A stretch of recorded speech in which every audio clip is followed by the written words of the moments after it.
This episode is sponsored by Phrase Flowers, a Western New York family-run flower farm and floral preservationist. They offer unique and one-of-a-kind pressed flowers in the shapes of buffaloes. Each buffalo is handcrafted, and because they are made with flowers, each one has their own look and personality. You can get a hold of them on their website at phraseflowers.com. That's Frase flowers.com. Or check them out on Facebook and Instagram. Bring more joy and color into your life at Phrase Flowers.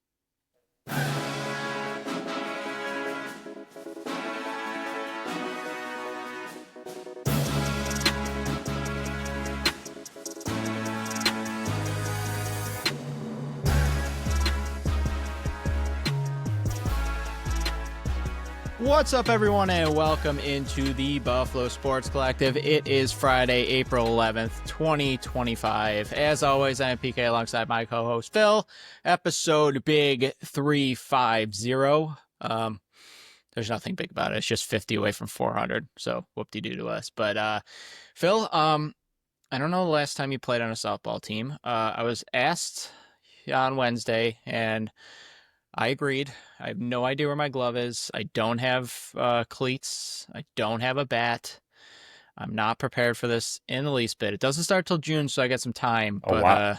I did tell Brooke, I was like, okay, once the weather breaks, I'm going to have to go in the backyard with you. We're going to have to go to the backfield and just toss some softballs back and forth.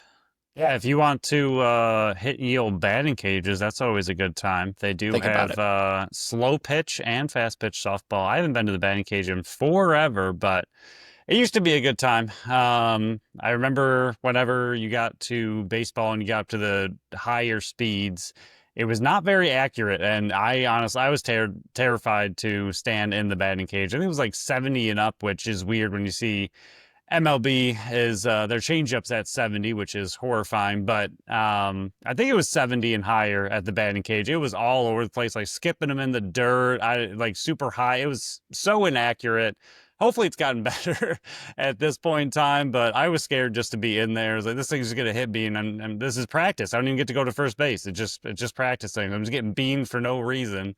But it's a good time. So yeah, if you want to go to the cages, let me know. If you want to hit some Funko, I think it's not Fungo. I don't know. I forget what it's called. When the coach stands at home plate and hits it to Oh, all the players. I think it's Fungo. I think it's Fungo, not Funko. Funko is a Funko Pop. But I think it's Fungo. Yeah, I'll hit some grounders to you at short. That sounds like a good time. So if you need practice, let me know. yeah, I don't know where he's going to put me. I requested second base. Well, Oof. actually, I requested Ah, anything but third, mm. but Yeah, I third's would like, terrifying, especially in softball. yeah, I would like, it's slow pitch, so Yeah, it's going to you're be, gonna get drilled yeah, for that's sure. why I want second. Outfield is a lot more running. Second base is like, if it's past there, I don't have to run. It's true. So yeah, I don't mind playing outfield, but I'd rather stick at second. It's a lot less running, and yeah, I'll do it at that because when I did play baseball, it was second base. Turn those double plays, man. Whew, I was tell you, third pitcher, outfield. I did center for a little bit. I was short for one game, and they didn't like it. I was third a handful of times, but second base was the majority of it. I think because of my size. I think isn't second baseman usually a lot of the short guys? They That are. checks That out is right. it's a fair point. I feel like shortstop's not that big either, though. No. They're Maybe a more little like the bigger. athletic ones though, which I was always Yeah, athletic, but it was just like I wasn't like the tall athletic one, which that's what hampered I feel me. like And I Volpe for wasn't the the tall Yankees. I slow feel one. like he's small. He seems small. I don't know. I haven't He might watched not Yankees be. in years. TV's I don't really know. far away, but he seems small. But yeah, you'll be getting updates in our every Wednesday because our league's on Okay. Fridays. So we'll give you the I need recap and who full we're facing. stats. I need errors. I need batting average. I need extra base hits. I need everything. I haven't played softball in 10 years, 15 years, something like that. So Batting this is average should be great.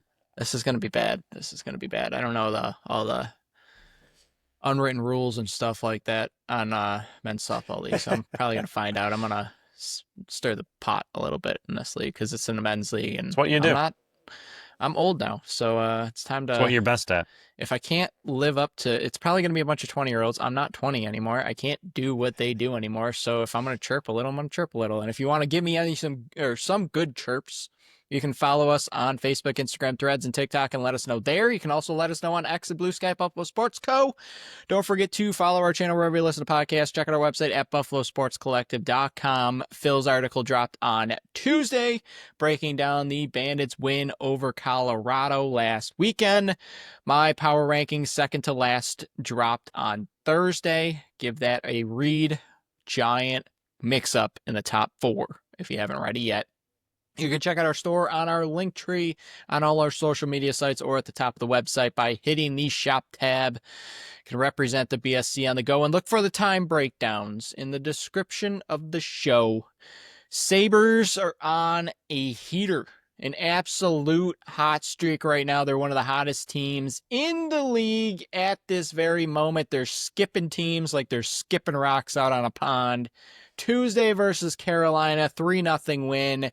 Tage continues his 6 games heater. He's up to 44 goals now with 5 games to go. He's got a shot at 50. He's going to need to score a bunch on this Thursday night. They're already up 2-0. And Tage has not scored yet. Tuck was the other one, and Peterka, who scored in Thursday's game so far. Reimer, shutout, 33 of 33. Shots were 33-18 in favor of Buffalo. They're 5 games left. They're sitting 35, 36, and 7, 76 points. They're on pace to get over 80. Congrats. They're 3 points back of the Rangers, Columbus, the Islanders, and Detroit, who all have 79 points at this very moment, not including Thursday night's game. But with all the positive, we have to include the negative. For the 14th straight year, they have been officially eliminated from the playoffs. Phil, I was I was still 18 at the point that they last made the playoffs. I will be 33 this year. I missed my entire 20s of no playoffs, and I'm on pace to miss my entire 30s of no playoffs as well. It's a fun time. It's a fun time. Yeah, they're heating up at just the right time. If they were a team in playoffs, this would be fantastic. They'd be going in, like you said, on a heater, looking incredible. And this is when you get ready, get hot for the playoffs. You're coming in, going undefeated all the way to a cup. But it turns out you need to make playoffs in order to do that. And I don't think they've gotten that memo for 14 straight years. I don't think anyone's told them what playoffs are, at least not the new regime. They used to know. They used to know. Zach Benson's what, 19, 20 years old? Yes. So he was 5 or 6 the last time the team made the playoffs. He has zero memory of the team he's currently on ever being in the playoffs. So that feels good. And I know sometimes we joke when someone like Trubisky has the one play, the 1-for-1 for a 40-yard screen for a touchdown, like, oh, QB controversy. I don't know what to do with Reimer, and I know he's 37. I'm not saying he's by any means the future. Nope. I know what you're asking. I know what your thought is. Nope, thank you. Thank you for your service, but no. So are you getting someone to replace UPL then? I'm getting a veteran goalie to come in and at least push for the starting job, if not take it from UPL. Is that not what Reimer's doing right now? Right, but I do not want to bring Reimer back next year. I think I want to do better. Like, I think he's on an absolute heater right now. He's got a shutout, sir. Right. He's on a heater right now. I think the whole team's on a heater right now. I just do not trust him. I don't want to go into next season with a UPL Reimer type of combo back there. And yes, I know what Devin Levi. We don't count him right now. Adam Levy and Devin Levi, man. It's going to screw me up through the whole careers. Scanlon and Buchanan. I don't want that tandem coming back next year. I understand the appeal of it, but if the whole plan is to continue to run back the players that have good end of seasons, I'm going to drill my head through this monitor. I don't want him back. I want to do better than Reimer to push UPL out of his starting position, which Reimer already did. Congrats to him. But I think that whether it's free agency or go trade for a different veteran goaltender get traded all stinking time. Go get somebody that's better than Reimer that can steal the job from UPL, because to me, the big reason that the Sabres right now, there's two big reasons that they're not in the playoffs. Well, three. They're soft mentally. They're always soft mentally. But number two, special teams. And number three is goaltending. If UPL played how he did last season, this is a playoff team regardless of the special teams, in my opinion. Now, with all that being said, because I do completely agree, I don't want him back either. Knowing the Buffalo Sabres, do they? What? Yep. Not do they? Yep. What are the odds? $3.5 million. Give me the odds of them bringing him, or percentage chance. I don't need odds. Give me a percentage chance that they realistically, knowing this team, knowing this regime, and knowing everything about what's going on. Give me a percentage that they bring him back to be the 1B, if you want to call it that, to UPL. As long as he does not retire. So, like you said, he's willing to come back. We'll say that. He's a free agent that's looking to sign for a team. 65%. And I hate saying that, but yeah, 65%. They like his leadership in the room. He's a good veteran piece to have back there. It's going to happen. Like, if he's going to resign, he's going to be back. Like, that's just the way the Sabres roll. He was drafted in 2006. Fancy or not, that means, he was probably making his debut in the NHL the last time the Sabres were in the playoffs. So he's good luck.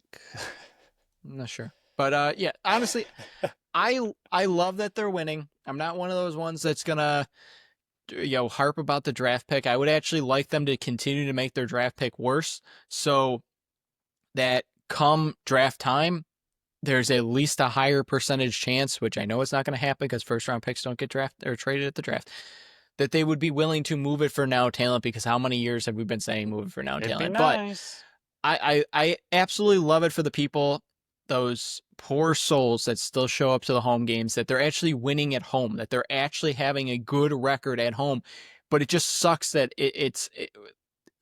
we're so down on this team for so long that even when they're winning and it's good things happening right now with this team, that we know that when the calendar flips to October and this hot stretch puts pressure on them to start next year, that, hey, you got to do it now. Otherwise, there's going to be big changes with Kevin Adams and Lindy Ruff, but they're going to crumble in November and December like it always happens. It stinks that it's on a repeat for the 15th straight year starting next year. But again, I love that they're winning, mostly because it gives them a higher percentage chance that they're going to trade that first round draft pick. Yeah, my brother moved to North Carolina, but I think out of all the sports, he was the bigger Sabres fan in our family than football or the Bandits. And he's still been messaging me every time they win. He's like, hey, what do you think? They won again? And I'm like, they did, and they're still eliminated. He's like, yeah, but next year they're winning, and maybe things will happen. I was like, yep, just keep, that's all we can do is tell ourselves that, sure, maybe this is the time that things are changing and making a difference. And maybe Lindy Ruff took a whole year to get his coaching style in there. And I'm sure there's some kind of way we can twist it and make it positive. But like you said, for those fans, really glad they're winning, really glad the hope still exists for somebody. It is not going to come from this podcast, can tell you that.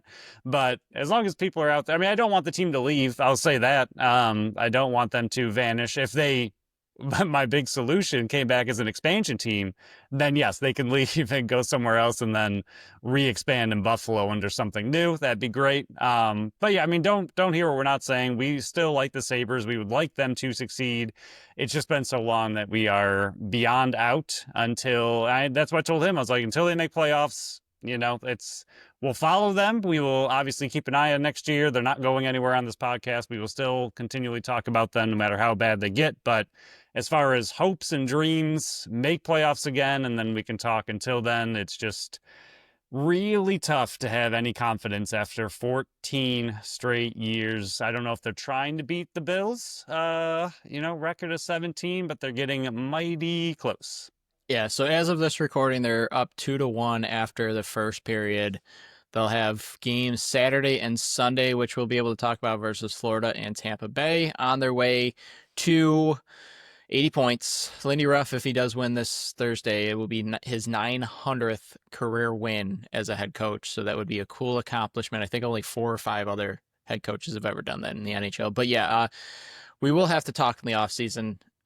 We're still going to keep the Sabres on here, but I do think that we have to have conversations on how to adjust our coverage on them, because I don't think it's good coverage with us just bashing them all the time, especially like this. So we'll have to reevaluate at least that. But we'll move on.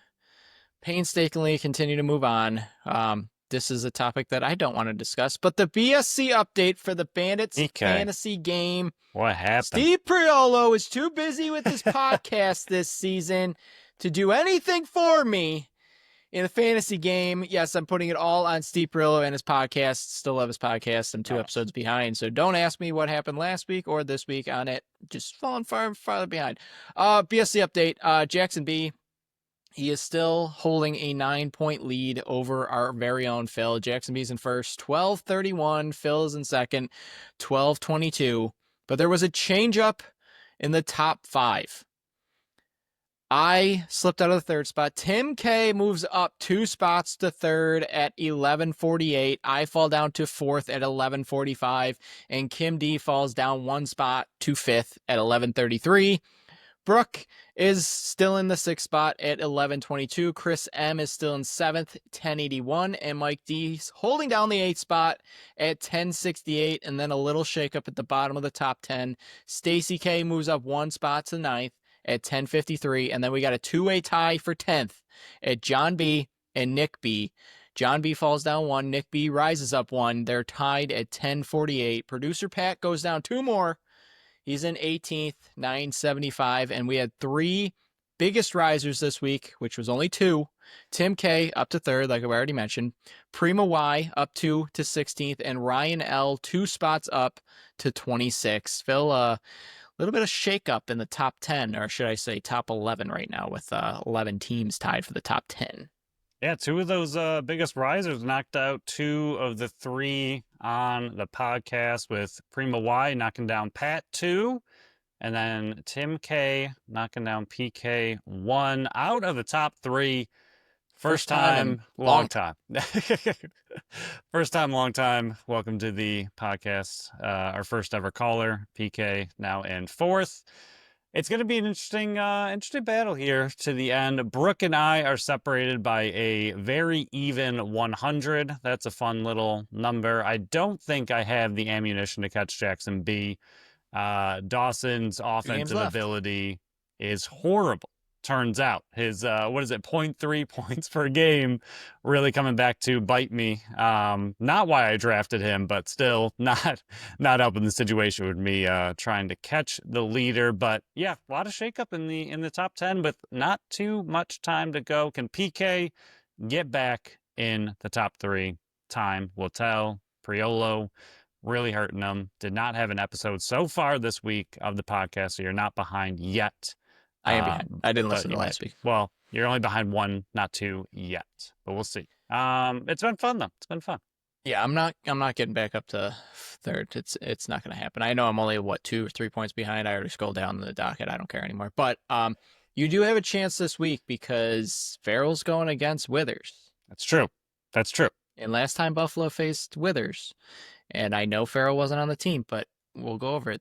They were 32 of 32 on the faceoff. Also, Withers is very scrappy. Maybe Farrell will get in a fight. That's, penalty minutes. No, maybe it's not majors. You need minors. Maybe he'll get a holding penalty. There you go. You got a chance. But before we dive into the upcoming game, we will go over our second sponsor of this show, Tap That Tap Room at 363 Delaware Street in Tonawanda, New York. It's Buffalo's first woman-owned self-pour bar, featuring 30 consistently rotating taps.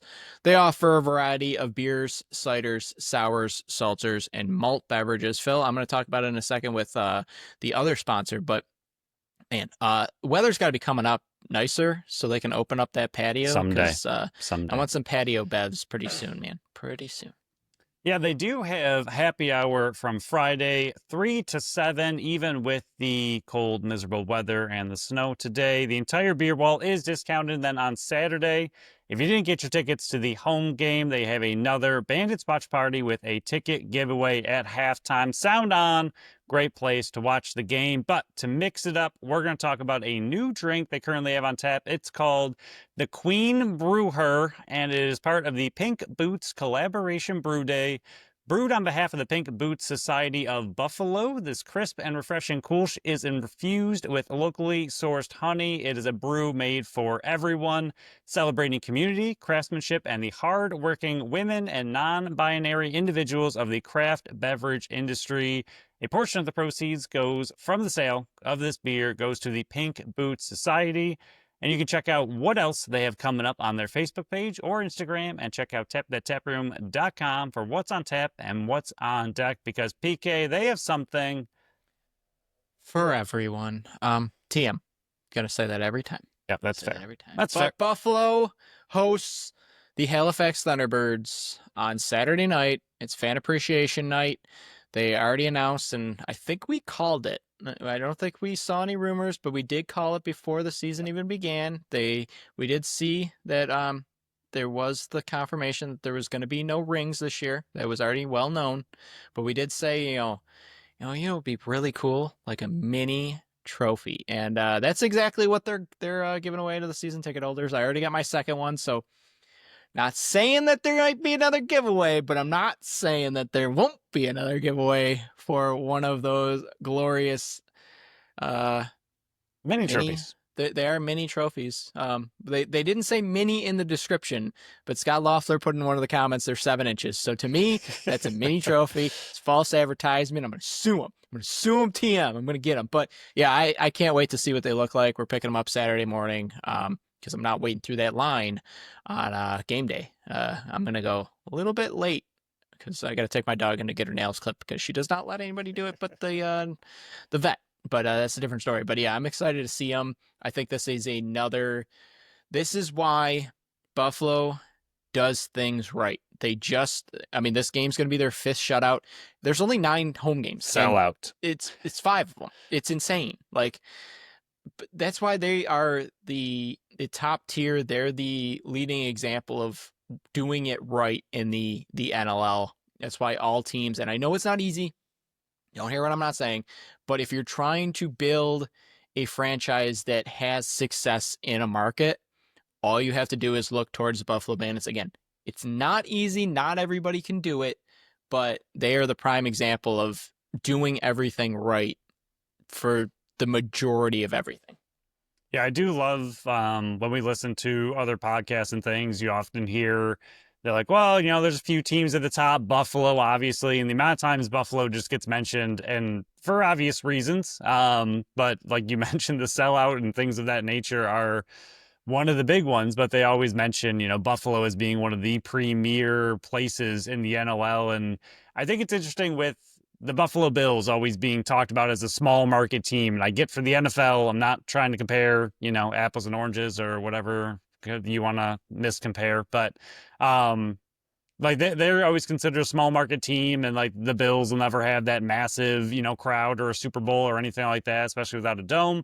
But the Bandits at the same time are like the top of the NLL. And I know it's again, very, very different league, much smaller. I get all that, but it's still cool and feels good to have a team that is like the number one example in a league of like, this is what you want to be modeled after. I think it's just really kind of unique, and it's always fun when we listen to other podcasts to hear how highly everybody kind of talks about Buffalo, even if it's just a little thrown in like, well, there's Buffalo kind of thing when talking about like attendance and all that kind of stuff. It's always fun to hear Buffalo talked about in such a good light when it comes to the NLL.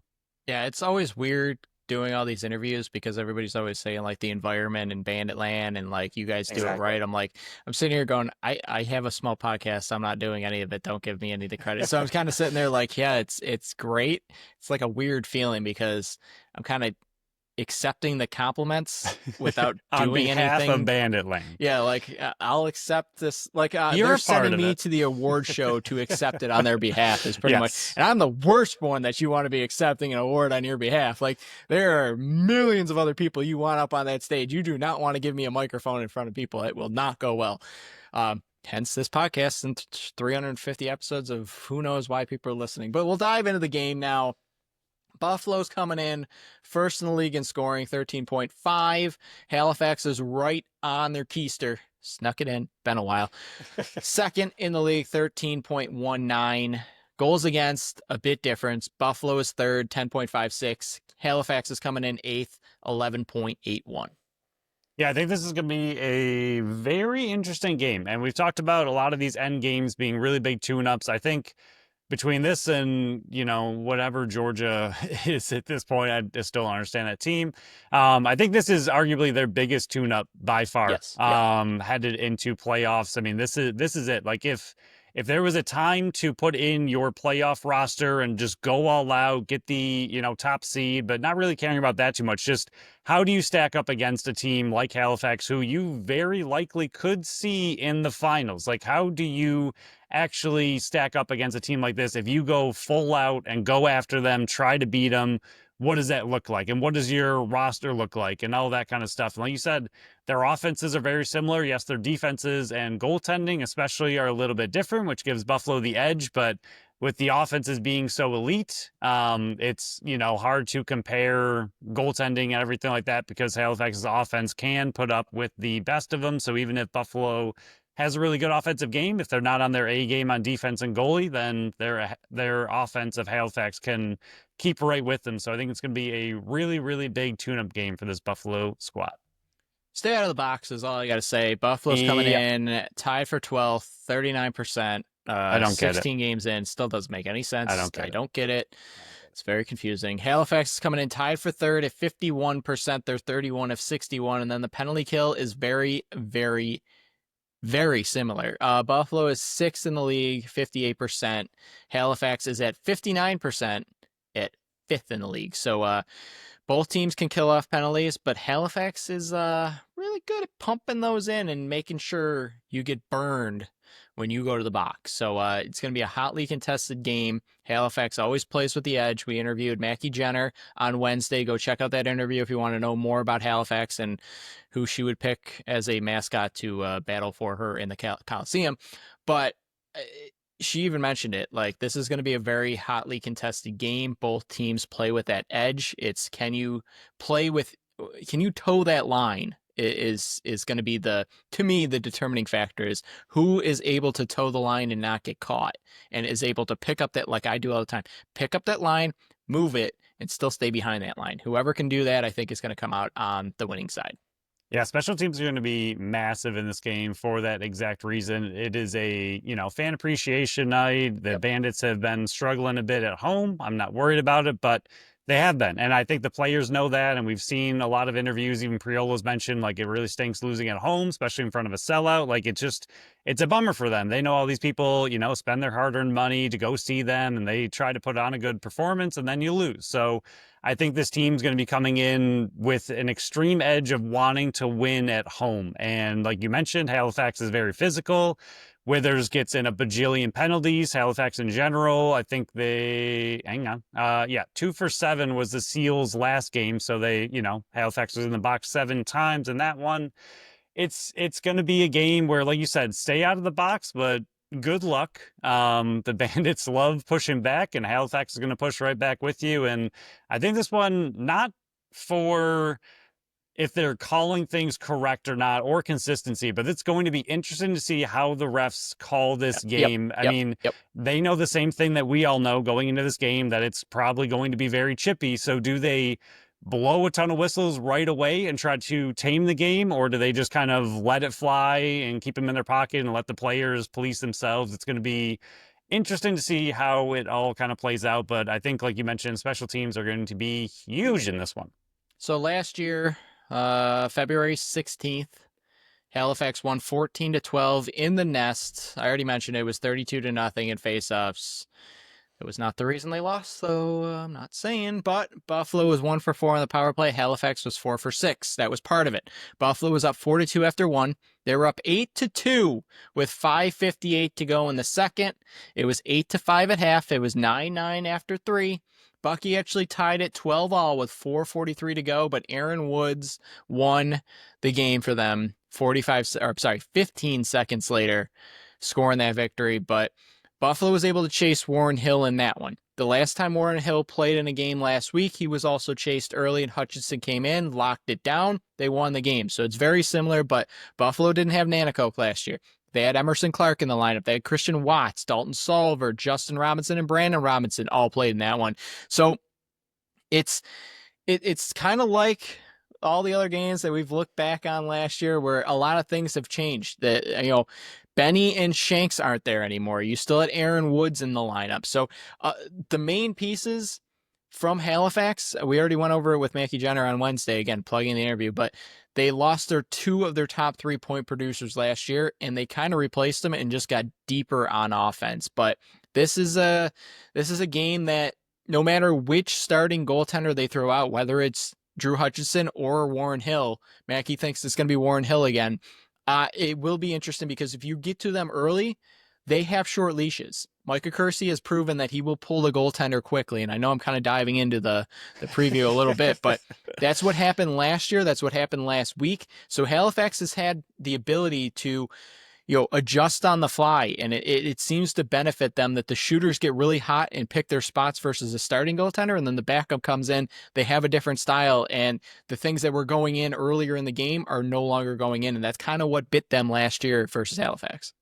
Yeah, it's going to be really interesting. And like we've heard Priolo talk a lot about it, where they kind of prepare, if it's a doubleheader weekend, they prepare for one team and then the next team. So for this, like realistically, if I'm the Bandits, I kind of want to prepare for both goalies because they've been pulled so many times. But it's also tough because then you're doing double the amount of work, and like, does that get in your head or not necessarily confused, but like if Hill starts and you have what you learned about Hutchinson in your mind at the time, then you're kind of throwing off what you do against Hill. Do they just focus all their energy on Hill because he's going to be the starter, or focus on that? And if you do chase him, then maybe you just have a little bit of backup knowledge on Hutchinson. But it's going to be interesting to see how they prepared throughout the week, if they prepared for both or predominantly just prepared for one. And then if a backup comes in, it is what it is. But I think we've seen Hutchinson come in before against the Bandits and shut it down. So it's going to be tricky. I don't know, it's a weird situation where you're kind of happy you chased the starter, but at the same time, when the backup comes in and locks it down, that doesn't really help you much either. So goaltending's going to be huge, but I do think the preparation for this game is going to be interesting from a Bandit standpoint. And as far as the Bandits go in a lot of their changes, a lot of that's on the back end, but one of the big ones that we've mentioned a few shows in a row now is McKay on offense. And the last game against them, he only had 2 assists. Now he's putting up hat tricks like it's nobody's business. So I think that's going to be an interesting one for Halifax to have to adjust to as well. So we'll go over the players for Halifax and how the Buffalo defense is going to match up with them. You got Bo Hunter, who's played in 13 of 16 games. Jameson, 13 of 16 games. He's come back and kind of solidified the offense a bit. Cole Kirst and then Jason Knox, along with Mike Robinson, who is a Rookie of the Year candidate. That is your lefties. There will be one of those out of the lineup. It's probably going to be Kirst. They seem to really like Bo Hunter on that left side. Oh, I'm sorry, Dawson Theed as well. How did I completely miss him? I was going to say something, but yeah, they typically run out 5 lefties, and it's a weird rotation. But again, I talked about it with Mackie Jenner how Jake Withers is a cheat code where they don't have to roster a Fogo. So in that place, they're running out an extra forward. So that's just something to keep an eye on, because when they run out 5 lefties, they only have 3 righties in Thomas Hogarth, Clark Peterson, and Randy Stotts. And the offense flows through the righties. I mean, they're the top 3-point producers on this team. Yes, you got Mike Robinson and Dawson Theed on the left-hand side, but the righties right now, Hogarth is leading the team in goals. You got Peterson, who's tied with Randy Stotts on points for the team. It's just the right side is absolutely filthy right now. And from what I'm hearing, again, I'm not naming my sources or anything like that, but I'm hearing that Dylan Robinson is going to have his suspension in Saturday's game. So you will likely see, who was sitting out last? It was Ron John. So Ron John's probably going in, which means I'm not getting my wish Woody staying in the lineup. So it will be interesting to see what adjustments they make with Dylan Robinson likely coming out and Ron John going back in. Yeah, this is a strange setup. Like you said, Withers kind of changes everything. But I think it is like they're very, very balanced offense. There's not really anyone you can focus in on, which is something the Bandits have been able to do in recent games. But this is one where it's very spread out. I know the righties, like you said, are kind of the dominant side, but not only are there multiple righties, but the lefties are still doing fine. There's plenty of lefties that are great depth forwards that are not so far depth where they're getting 1 or 2 goals and you're like, congrats on your 1 or 2 goals. They're still putting up a lot of points, Theed especially, but Jameson, the veteran over there, is, even has plenty of experience scoring. So it's not something where you can, even though they're right heavy, it's not something you can just shut down the right side and ignore the left. Or, I mean, I think they're talented enough on the left side that if you just kind of ignore them, they will beat you on that side. They're very balanced offense, which is why they are 1-2 with the Buffalo Bandits and very, very high up there. Their offense is what makes this team go. Not that their defense is bad per se, but the offense is pretty loaded, and especially headed into the season, we didn't believe in that at all, and they have very, very proved us wrong, especially with Hogarth. My goodness, what a breakout season. It's up there with the kind of McKay breakout where you go from, 12 goals to 36. Hogarth, I forgot what he had before this, but I think it was single digits, if I remember correctly, when he was nowhere in near Calgary. Yeah. what he's doing now. So, I mean, that explosion, I don't think is something you could have banked on necessarily. Something I'm sure, were hoping for some kind of breakout from him. But I think what he's been able to give this team is way, way more than what they expected, and which is why they have one of the more dominant offenses in the league. Yeah, the offense is definitely going to flow through Randy Stotts, so it definitely helps having him back. He only played 9 games of 18 last year. That definitely hurt their offense. And, while this team doesn't have a Dane Smith or a Connor Fields or a Josh Byrne, they go by committee, and that can be just as dangerous. Like, to me, while yes, they don't have a top guy, like I just mentioned, they're as deep on offense as Buffalo is, if not more so, because, you have that 3-headed monster on the righties, but then you also have, Mike Robinson, who came out of nowhere as a rookie here, who's put up amazing numbers there, competing with the Dyson Williams and the Brendan O'Neills on forwards and saying, hey, I can do just what you can do as well. Dawson Theed is a monster up there. If he didn't miss that 6-game stretch there, I mean, he could be in the 60s, 70s point total as well this season. You have Jason Knox, who comes over, that does a little bit of everything. And then, like I mentioned, the Cody Jamieson, who settles everything down and gets everybody good. And he's like the voice of reason in that locker room. So it's going to be very interesting to see what the defense does versus this very talented offense, because Buffalo's defense has the capabilities to lock down great offenses. We saw that versus Calgary. We've seen that versus other teams, even the Rochesters of the world early in the season. Yes, I know that was before the heat up that they've had, but they were able to lock down Rochester's skilled offense as well. So we'll move over to the defense and transition. It's a lot of household names. It's a lot of carryovers over from last year, but the biggest name that I really want to mention, and I think it's like a duh kind of mention, Ryan Tarafanko. He is up there with Owen Grant for Transition Player of the Year. I still think, personally, I would still give it to Owen Grant, but the offensive value that Tarafanko adds to this team in the transition game is unmatched. He's got 35 points in the transition role, including 17 goals. So, and you look up and down this lineup, and I talked to Mackie about it, just like getting the notes prepped for that interview and for this show.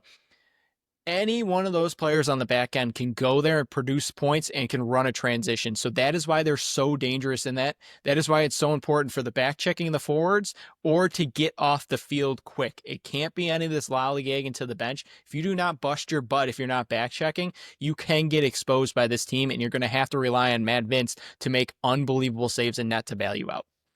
Yeah, this team has more unicorns than teams are used to having, with Withers being one of the huge ones, not being a face-off only guy, but still one of the best face-off guys in the league, but also a very, very solid defensive player. I mean, 20 caused turnovers, 13 blocked shots, 5 goals, 16 assists, 21 points.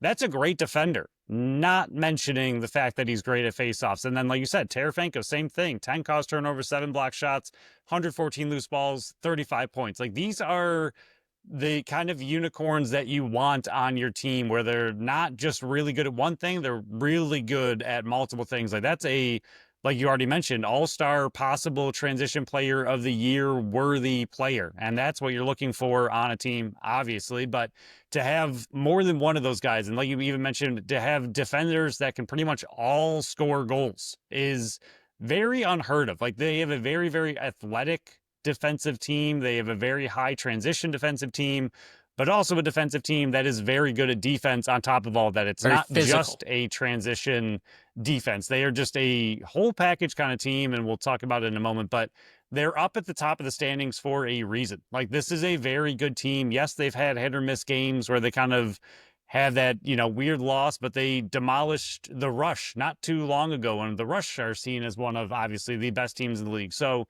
this team can absolutely put together a complete game. They are a very, very good team, and this is going to be a very tough game for the Bandits offense. But again, this is the kind of litmus test you want headed into the playoffs. How do you match up against such a good team in Halifax? Can you go out there and can your offense produce and make it look like it's easy and make it look like, their defense isn't that great? Can your defense go out there and prove that their offense, is great, but that your defense is better? This is just a huge test for the Bandits in a very good way. It's not a game that the Bandits need to win. It's a good game for the Bandits to figure out kind of where they sit within their own locker room. Yeah, and if you're just looking at the numbers or just looking at the records, read my article. Like, that's all I can really say is this team has had 6 losses, and 4 of those came from 1-goal games. And I believe 2 or 3 of those were in overtime. It's insane. And they started 0-3. So they're running at a 10-3 clip right now. They are, 4 bounces away from being a 14-2 team and being ahead of Buffalo and having a chance to clinch the number 1 seed in this game. It's insane how a couple bounces can completely change your maybe box score looking mentality of this game. But a big reason that they're not sitting in that, chance to have a 1 or 2 seed to me is the really up and down type of season they've had from the goaltenders. You've had, Warren Hill start struggling in the beginning of the season. Then you went to Drew Hutchinson and he struggled when he started. And then Warren Hill went on this 5 or 6 game stretch where he was probably playing as a goaltender of the year type of player. He wouldn't have had the numbers because of the season he started, but he was going on that absolute unbelievable run where they went 4 or 5 wins in a row. Warren Hill was in net. So if he's able to sit down in net and lock it in early and see the shots he wants, if he is the starter, which I truly believe they're going to go right back to him, he can lock it down. Like, he can shut down offenses really well. That's why if you get to him early, you're going to risk the chance of Hutchinson coming in, and you see what happened last year. But really, if Hill locks it in early, it's going to be tough to beat him later on in the game, because he's one of those ones that, if the engine's going good in the beginning of the game, it's going to last the full 60. So he's a very dangerous goalie. And then Hutchinson, if he's the one that starters, either one of these guys, you're going to have to get too early to trash their confidence. If you're able to do that, I really think Buffalo has a very good chance to walk out of this one victorious. But if you let either of those goaltenders get hot in that first quarter, it could be a long night. Yeah, they've had 10 games of 10 goals and less. So, that just proves right there what these goalies can do when they're on. And they've had 6 goals of 9 goals or 6 games of 9 goals or less. So they have the ability. It is there, like you said. Can you get to them early? Can you throw them off that? And can you get them into that kind of switching loop where you don't really know who's going to end up being the one finishing the game? I think it's going to be tough. I still think, to me, goaltender is their weakest position. But like you said, agreed. If it is like if they're on, and they can steal that game. They have the ability to be just as good as the top goalies in the league. But if they're off, it seems like they're really off. So if you hit them early for a few goals, it might kind of pretty much end their night, which we've seen plenty of times. But not to be overly mean to these 2 goaltenders, but at the same time, like, if this team, again, not trying to be mean, but if this team made the Nick Rose trade at the deadline and they were able to pull in a Nick Rose on a Halifax team that already has his defense, already has his offense, that's horrifying. And I'm very glad they did not pull that trade off. But at the same time, these goalies can do what Nick Rose has the ability to do. It just depends on what game you get them in and how your offense can throw them off that game very early on. So before we get into our predictions, let's go over our third sponsor of the show, Totally Buffalo Store. The Totally Buffalo Store's mission is to celebrate all things Buffalo with over 100 local artisans. That is a lot of local artisans making things for you and for us. They are your place to go when you need a gift for a friend or just want to shop around for something for yourself. Feel free to be selfish every once in a while. They offer 3 locations, 332 Sheridan Drive in Amherst, 3459 Amelia Drive in Orchard Park, and 467 Center Street in Lewiston. So I teased it a bit. I was going to warn you that this was happening. The weather, believe it or not, it is going to be a changing. The warmer stuff is on the way. Believe it or not, yes, I'm sitting up here in my office and my feet are frozen to the floor. But Totally Buffalo Store is making room for the summer close with a 20% off sale of all crew and hoodies in all 3 stores. Plus, little bonus here. For each purchase you get, or make, I should say, you get a free Buffalo sticker while supplies last. This is taking place Friday and Saturday. So if you're listening to this Friday, getting ready for the Bandits game on Saturday, head down to one of those 3 locations Phil just mentioned. If you're listening to this right before the game, sale's still going on. Head down there on your way to the stadium or the arena. It's perfect. Head down there. And with next weekend, Easter and Dingus Day, they have plenty of supplies there as well. We're going to be making a reel as soon as this is done, promoting all that kind of stuff. So get down there. They have stuff all littered around the store with Easter stuff. They have stuff all littered around the store with Dingus Day stuff. So while you're there, shop for that stuff too, and then go back the next weekend, grab more stuff that you missed because you got to decorate a little bit more, and grandma's making you wear a certain shirt, but then you can go to Totally Buffalo Store and grab a different shirt and say, haha, grandma, I got something better. So to go out and support small businesses, and Totally Buffalo Store is exactly that. I say it every time I read one of these ads. You cannot get this stuff at the big box stores. You can only get it at small shops, and that is the Totally Buffalo Store. Check out their Facebook and Instagram pages to see those wonderful pictures about what you're going to be going in the store shopping for, and check out their website at totallybuffalostore.com. Phil, what is your prediction for the final regular season home game for the Buffalo Bandits of the 2024-25 season? Yeah, I was going to say 12-10 for fun, but I'm not going to go 12-10. Don't want to go 4 in a row? You remembered? I did. This game, I don't know. It's a weird game. It could go a lot of different ways. It could be super high scoring, could be super low scoring, could be right in the middle. I do think it's going to be close. I think it's going to be tough. I don't think the Bandits are going to be able to pull away by any means, so I'm going to go 13-12. Bandits victory. I also have a 13-12 game, but I have Halifax winning. If you saw our BSC picks that I stupidly forgot to post on Wednesday, so they came out on Thursday, I had Halifax winning. I'm not hedging. I do think that Halifax, to me, they have a little bit more to play for right now without locking up that home field advantage. I know Buffalo is still fighting for that number 1 seed overall, but they still have that 1.5 game buffer over Saskatchewan right now, with Saskatchewan losing last week and Buffalo winning. Buffalo still has Georgia on the table. I think Buffalo would be well off to win this one, because then they can gear up and rest players and not have to go for that big time victory and watch scoreboards the final week. But I just think that Halifax right now is the hotter of the 2 teams. I think, I don't know. I'm just leaning Halifax in a very close game. Again, it's not going to be anything crazy, but I think with this 2 offenses, I think both of them can light the lamp. I'm going 13-12, loss to Halifax. What is their, hang on. They're 5-3, so that put them at 5-4 at home this year. That would hurt. That would hurt mentally.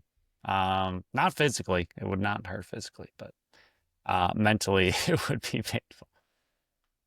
So we got our favorite episode or favorite segment of this episode right now. The fastest milestone minute. I got to beat the 2.5 minute mark, and I think I will in this one because these milestones, while there might be plenty, they're not very wordy. All these possible milestones can be found on X and Blue Sky at Buffalo Sports Co., and we post them leading up to each and every game. I've been very good at posting on both sites. I do remember copy and paste. So if you miss one and you do not want to listen back, you can check for them there. Phil, am I clocked up, ready to go? Yes. Here we go. Dane Smith is 2 assists away from passing Callum Crawford for 6th place in NL history with 795. He averages 4.05 a game. Dane Smith is 6 assists away from 800 for his career. He'd be just the 6th player ever to reach that mark. Paul Dawson is 3 block shots away from 100 for his career. He'd be the first player ever to reach that mark since they began tracking it in 2022. Steve Perillo is still 5 penalty minutes away from tying Patrick Merrill for 8th place in NL history. He averages 2.42 a game. Dane Smith and Josh Byrne are both 2 points away from tying Connor Fields, set in 2024 for 10th in a single NLL season. They are both 8 points away from tying Mitch Jones for 9th, set in 2023. Josh Byrne is 3 assists from tying himself, set in 2024. Mitch Jones, 2023. Garrett Billings, 2012, for 9th in a single NLL season. He is 4 away from tying Callum Crawford, Josh Sanderson, and Sean Evans for 6th. He's 5 away from tying Mark Matthews for 5th, and 6 away from tying Ryan Lee for 4th. Please do it. I don't want to read that again next week. Dane Smith is 5 assists away from tying himself for 3rd in an NLL season. He is 7 away from tying himself once again for 2nd. With a win on Saturday, Matt Vince will tie Rob Blaisdell, set in 2003, Pat O'Toole, Nick Rose, twice, Christian Del Bianco, and Chris O'Regulari for 6th place in wins as a goalie in a single NLL season. This is where it speeds up. Dane Smith is 2 loose balls away from 1,000 for his career. He averages 5.12 a game. Thomas Whitty is 9 loose balls away from 300 for his career. He averages 4.93 a game.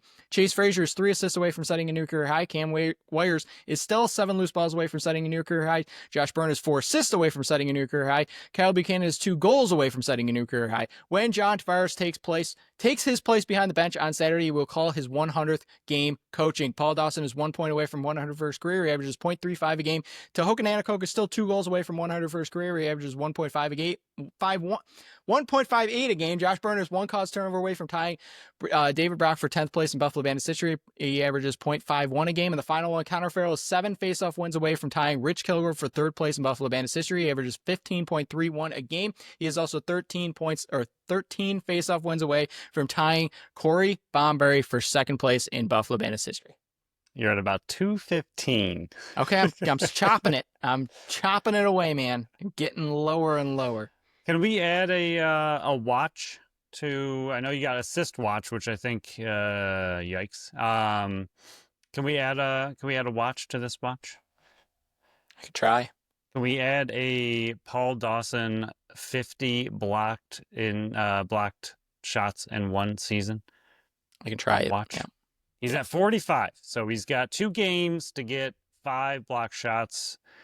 I think he should be able to do it, but that'd be exciting. And then my other question for you, because they're dead even, and there's only 2 games to go. Who you got between Josh Byrne? Josh Byrne. Okay. Byrne.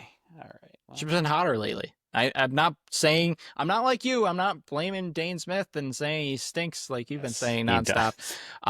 But I just think that Josh Byrne is dishing out more assists, and I trust his shot to fall more than Dane Smith's right now. So if I were a betting man, which sometimes I am, I'll put the odds on Josh Byrne getting it over both Connor Fields and Dane Smith. Well, it's really boring because I also was going to pick Josh Byrne, so that is I'll go Dane Smith. I'll switch it. Yeah, Josh Byrne stinks. I'm going Dane Smith. Thank you. You called him a string bean. All right. I have, and he called us out for it.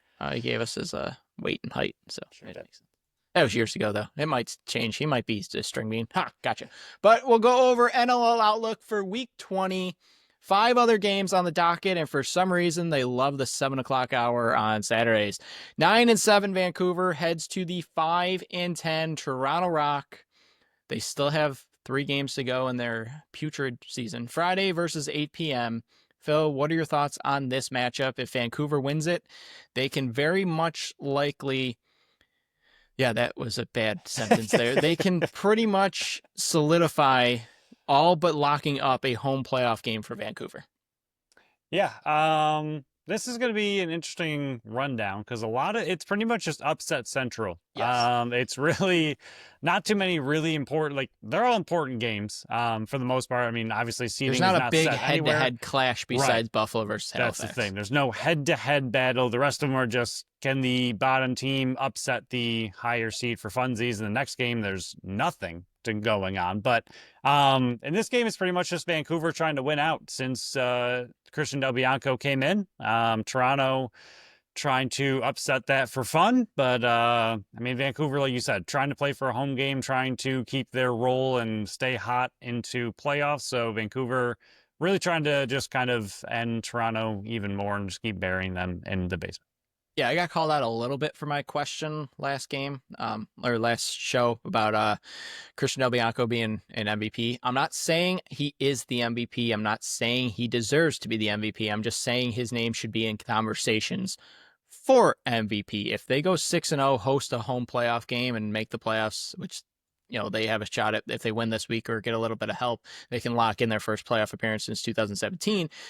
He deserves to be in the conversation again with Keegan Bell as well, or Keegan Ball, I should say. But next game, 4-12, Las Vegas Desert Dog, who just smoked the Toronto Rock in overtime, shorthanded last week, versus the 7-9 Ottawa Black Bears. I personally think that Ottawa needs to go 9-9 and pray to God Teat is in a good mood and wants to sign an extension, because he's coming up on like Christian Del Bianco territory where he's going to be a UFA soon and they could just keep a franchise tag on him. And I think he's hoping that the CBA changes that negotiations, because if I'm Jeff Teat, I want out of that organization, because this is year 4 or 5 of him and he's yet to make a playoffs. And that's a disgrace to the NLL if he's not in the playoffs 4 or 5 years into his career. Yeah, and it's tough for Ottawa, who just got this team. Play it's tough. Jacob Dunbar. That's fair. It's tough for the NLL because obviously if he leaves, I mean, no offense, but there's not as much going on in Ottawa. He is a generational talent, so you don't want to lose that. It's very similar.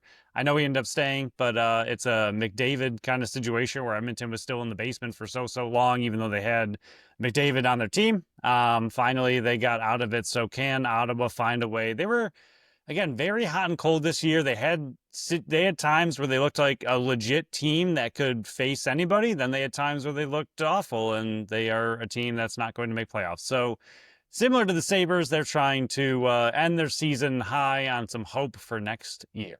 Yeah, they still have a shot, but it's going to take a lot of help, and they got to win out. 8-8 San Diego, 6-10 Albany. It's the first of their back-to-back in the final 2 weeks. Saturday at 7 p.m. San Diego needs to win here. If they lose, they are in desperate. They need help. Because if Ottawa wins as well, then Ottawa's alive. Ottawa needs to win, and San Diego and the other team that we're going to be talking about, and the another team that we're going to be talking about, Ottawa can squeeze back into it if they get some help, but it's upset city then. Yeah, I mean, Albany at this point, yeah, I don't think 10 losses get you in, so I think they're pretty much toast at this point, but they can have fun upsetting, and that's another team looking to turn things around for next season. Weird. I think you and I think me especially, I don't remember 100%, but we definitely overshot on our Albany love this year. We were very down on them last year, like the rest of the league. And this year, I think we went too far the other way. And now they're right in the middle where probably they should be realistically. Not bad, not good, kind of just floating around with some really tough overtime losses and 1-game losses. But they have the ability, long story short, to pull off the upset against San Diego. So that is going to be a really, really big game for San Diego, like you mentioned. So many, as we keep going down these, so many teams still fighting for playoffs, and so many of them sitting at 8-8. Yeah, with 4 spots left for grabs, there's like 16. Scary for a lot of these teams that are, in theory, pretty good teams. Yeah, Georgia's 8-8 after a shocking loss to the team they're facing now. The 6-10 Philadelphia Wings, Saturday at 7 p.m. I told you they like 7 o'clock. Philly's looking for back-to-back wins after an 8-game losing streak was snapped last week versus this Georgia Swarm. But Georgia's got to go to Philly this time.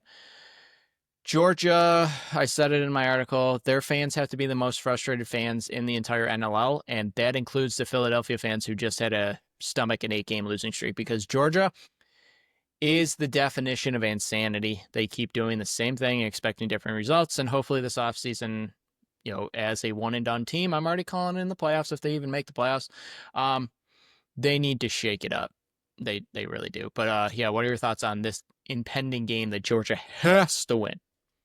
Yeah, I mean, it kind of was not.